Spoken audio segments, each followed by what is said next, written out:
Get back in control with Off the Wagon, adventures in emotional eating, health, and weight loss. Each episode containing fork-sized mindset tweaks, perspective shifts, and lifestyle hacks to get you back on the wagon. Whether it's habit change, emotional eating, addictions, weight loss, willpower, or relationships, there's something here for you. So let's get on the wagon and get down the road to your goals with me, Christy R. Hall. Welcome to episode 36, where today I wanted to talk to you about self-doubt. And I wanted to talk about it because all of us, even the most positive people among us, have moments when we doubt ourselves and we doubt our abilities, our purpose, our passion. And the thing with self-doubt is that it can be a fleeting moment of unsurety that you quickly recover from, or it can be a pervasive thought that hangs on for days, weeks, months, or even years. And just defining it as a lack of self-confidence is, to me, kind of more of an overarching term. So I wanted to dive in today and dig a bit deeper because I'm willing to bet there are a few of you out there who are like me and who may be struggling.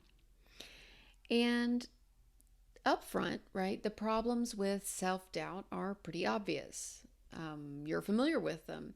Self-doubt, it really does a number on your motivation. When you doubt yourself, you find it hard to care about things, pretty much anything. You struggle to make yourself do the things that you know you should, and you may struggle to do the things that you say you want to do. Self-doubt is a major source of procrastination and time wasting. You may start to worry about having to get it right or be perfect, and that may lead you to not complete things, or even worse, never start them. And that hesitation and procrastination may make you miss the boat, or that is, miss opportunities that you might have otherwise taken if you believed in yourself and your skills and your abilities. And this in turn leads to regrets and feelings of being defeated, helpless, and even hopelessness.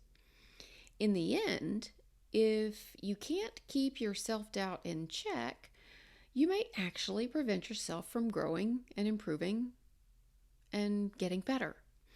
You may stifle your own creativity and inspiration and settle for a mediocre life that you kind of have this feeling that you are sort of sleepwalking through, right? Counting the hours until the weekend or the holiday or the next vacation, if you get one at all.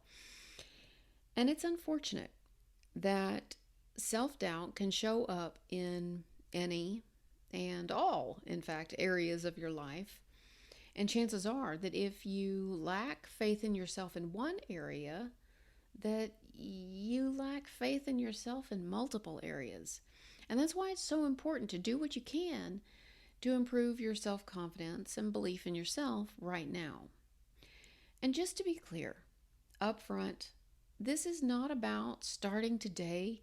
You're going to believe that you can and will accomplish every goal you set for yourself. That idea, that belief is likely too far from where you are right now.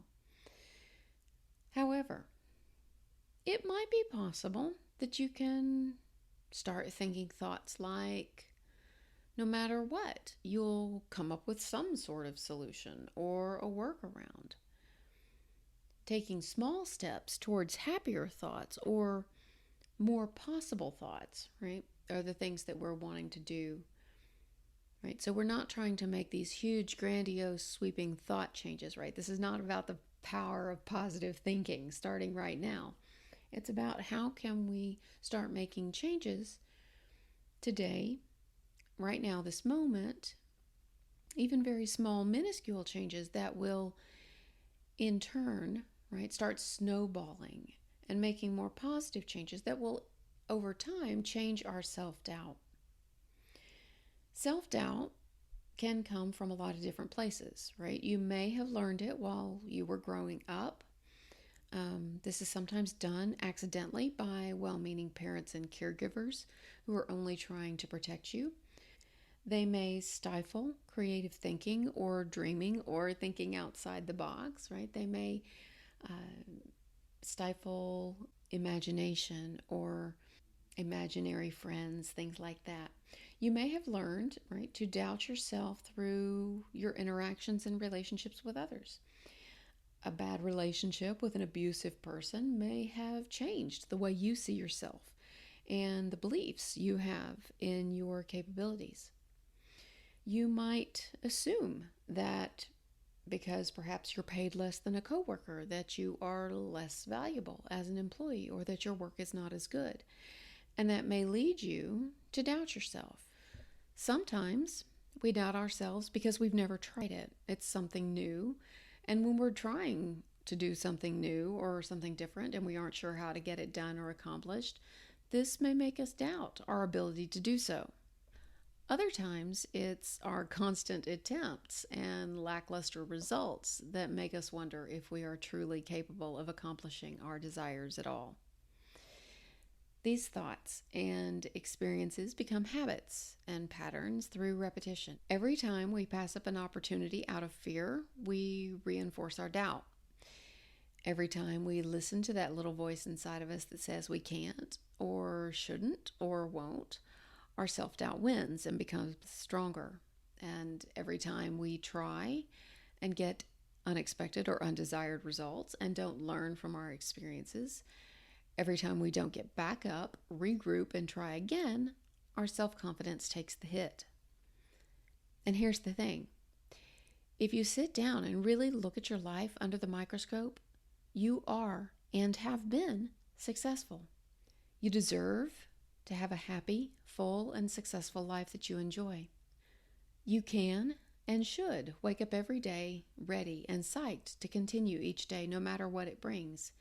You deserve to feel good about yourself and to rid yourself of your self-doubt. You deserve to live a life that invigorates you regardless of your circumstances or where you come from. You deserve relationships that make you happy and are supportive. Relationships that are helpful and make you feel needed and provide you with what you need. Even if you're struggling, right here, right now, I want you to think about this. You've survived this long, right? That means you're doing something right. You're alive and you're here and you're listening to this. And that's a positive. And that's something that you can focus on. And focusing on the positive, however small it is, right now in this moment, is good. And that's a good reason to believe in yourself. And if you've been successful at anything, that's something to revel in. Did you manage to get up this morning? Sweet. That's a success. Did you do well in school or at work? Awesome. Good job. That's a success. Do you have a driver's license? That's a success. If you need to, write down every small success that you have ever accomplished, every A that you ever got, every time you spelled your name right, everything. You don't have to have these huge successes to draw on to know what it's like to feel successful doing something. And you don't have to compare yourself to someone else, right? Your life is not someone else's. So it's not about being as good as your neighbor or your brother or your sister or your mom or your best friend. You don't have to be better than someone else to deserve a good life. No one is more special or better than you. And even though we're all unique, we're all still basically the same. We all want love. We all want companionship. We all want caring. We all want comfort. And we all have different ideas of what success is and what it means to us. So, When you are struggling with these feelings of self-doubt, you're not sure whether or not you're on the right path. You've been looking at your path for a really long time, thinking, okay, I'm not getting anywhere. I'm not making any progress. I want you to think about the fact that you're still doing it. You're still trying. You're still attempting. That's still a positive. So if you're struggling right now, because let's say you're looking at your path, you've been struggling with your emotional eating for most of your life, or you've been struggling with your weight for most of your life. You told yourself 5 years ago that come Christmas, you would have all the weight off and you would be done. You joined the groups, you joined the programs, you ate the meals, you read the books, you took the pills, you may have even, done the surgeries, and you still are not where you meant to be. Not by the time you said you would be there. I understand your frustration. I understand your doubt. I understand how you feel. And I want to offer some hope for you today. Most people don't care about how much you weigh or whether or not you're struggling with your weight. They want you to be happy first and foremost. And if they realized that your struggle with your weight or your emotional eating was making you miserable or unhappy, that they would probably ask you to stop. So if you are continuing to do things, right, go on a diet or struggle with your weight, or you're, reading books on how to manage your emotional eating issues, or, you're still struggling with your body image for someone else, for the sake of someone else, because you believe that someone else has a requirement to do that, maybe it's time to consider stopping that. Because if you're making yourself unhappy, chances are you're making them unhappy too. And along those lines, see if there are any areas where you are being too rigid, too hard, too restrictive, too serious with your rules, your guidelines, your restrictions, your regime, your regimen, whatever it is that you do. If you are making yourself unhappy doing it, number one, you won't be able to continue it long term. But number two, chances are you're making somebody else unhappy doing it. And if they're not happy while you're doing it, and you're not happy while you're doing it, then you're not really accomplishing what you are setting out to accomplish. One of my favorite quotes from Danielle Laporte is that the journey has to feel like the destination. And what she means is that if it feels bad doing it, it's going to feel bad when you get there. So what you're doing to get there should feel as good as how you expect to feel once you get there. So don't make these large sweeping changes, right, to your diet, to your lifestyle, to your workout plans. And then on top of that, don't make those decisions, those plans more important than they need to be, right? You are not here on this planet to follow a diet. You are not here on this planet to do battle with your food. You are not here on this planet to do battle with your body. You are not on this planet to be a picture perfect magazine cover. That's not your purpose. So don't make it bigger than it has to be, right? You want to make a plan, make it something easy that you can do so that you can sort of set it and forget it. I think it's really important to get clear on our self-doubt and realize when it's simply a matter of fear. Sometimes that self-doubt or negativity will poke its head up like a little groundhog in our lives when we're doing something that's a little bit outside of our comfort zone. And I think it's helpful if we remind ourselves of this quote by George Adair. um, Everything you've ever wanted is on the other side of fear. And I think that can really be helpful when fear is what's holding you back and keeping you stuck and making you feel that self-doubt. More than anything, I think it's important to realize that everyone experiences self-doubt. And whether you have friends or family or anyone to talk to right now about how you're feeling, whether or not you're struggling, I want you to realize that you are not alone, and how you react and deal with these feelings of self doubt is what matters. You can find groups on Facebook or online. There are forums that you can talk about your struggles. I actually run several groups on Facebook. You can always join those and we can talk about what's going on with you. When you are working through your self doubt, one of the best ways I think that you can do that is with a journal. Not only can you work through the specifics of your situation, but you can also use it to dispute your self doubt, right? So when you're thinking about not being successful, you can write down 5, 10, 15, 20, 50, times that you were successful. You can talk about, how previous times when you felt self doubt and how you were able to get through it or push through it. You can, play devil's advocate and look at the other side of it and, write down, what would a friend say to you in this situation? And I think that that's really beneficial.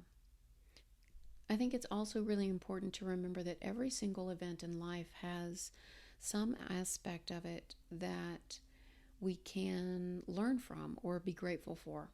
Even the worst things in life can be learned from or can actually be beneficial in a way that, they can help us learn something so that when something else comes up, we can help ourselves or help others or relate to others, no matter what it is. Even if it's, some of the most horrible experiences we've ever had, they help us, they humanize us. They help us relate to others. They help us, see the best in others. They help us protect ourselves in the future. There's always something good that can come from even the worst of the worst situations. One of the other ways, and you can use your journal with this as well, but one of the other ways that you can start working on your self-doubt today is by picking something small, a small goal that you can experience immediate success with. So picking something like working out in the morning, right? Not every day this week, but I'm going to work out this morning, or I'm going to wash my clothes today, or I'm going to make a meal plan, or I'm going to make my grocery list. Something that you don't normally do, but you think might help you. When you keep making these small goals and you see how easy it is to accomplish them, it will build your confidence and your ability to tackle larger things like losing 2 pounds or losing 50 pounds or going a week without sugar, if that's something that you think you might need to do. Consider taking time to find people in your current circle, your current sphere, who can help you, support you, who can make you feel good about yourself, who can, build you up when you're feeling kind of low. You would also want to be able to do this same thing for them, right? Because you don't want to be that needy friend who's, only ever calls when they need, to be lifted up. But it's always good to have someone who you can go to in times of need. I also think it's really important, and this has been one of my weak spots, and that's identifying the obstacles, my weak spots, my strengths, and working with them instead of against them. When I see an obstacle, I kind of hunker down and I get out the big tools and the brute force, and I just, I bully my way through it. And, I get out the bulldozer, or, I'll take the dynamite to it. I don't, I feel like I have a really low tolerance for obstacles in my path. But the truth is that some obstacles, plant a stick of dynamite in it and it's going to come back. Some obstacles just don't move quite that easily. And sometimes you have to bend, right? The persistence is key. And when you think about, a river doesn't brute force its way, through the rock. When it meets resistance, it just goes around. It finds the path of least resistance, and eventually it will, wear away the rough edges. It will get around the obstacle. It will get where it's going. And so I have to kind of remind myself from time to time to, I don't have to go from point A to point B in a straight line. I can be a river.